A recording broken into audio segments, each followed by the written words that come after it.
इस लेक्चर में हम इंटेग्रल्स को इवेल्यूएट करेंगे। इसके लिए क्वेश्चन देखते हैं।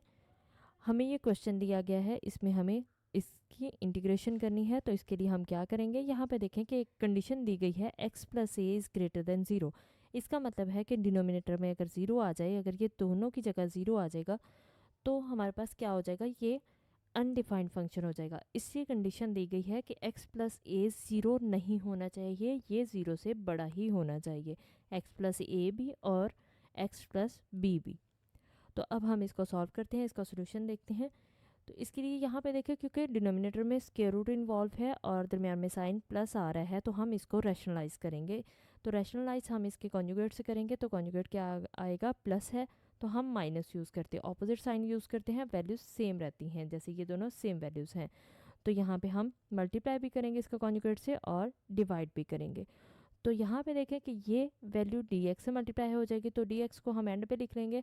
और यहाँ पे देखें कि एक दफ़ा प्लस आ रहा है, एक दफ़ा माइनस आ रहा है, तो हमारे पास ये कौन सा फॉर्मूला अप्लाई होगा, ए स्क्वायर माइनस बी स्क्वायर।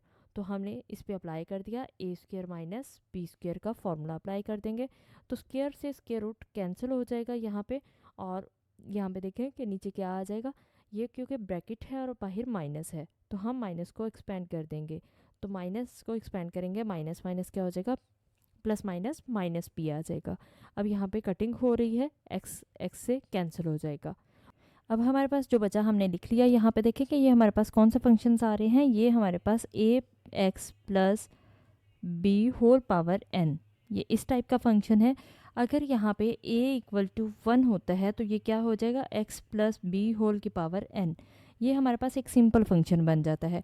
और इसको हम अगर इंटेग्रल इसका सॉल्व करते हैं तो हम इसको कैसे सॉल्व करते हैं, हम n में एक पावर प्लस कर देते हैं, यानी 1 प्लस कर देते हैं, ये हमारे पास हो जाएगा n प्लस 1 ओवर, और इसी से डिवाइड कर देते हैं तो n प्लस 1।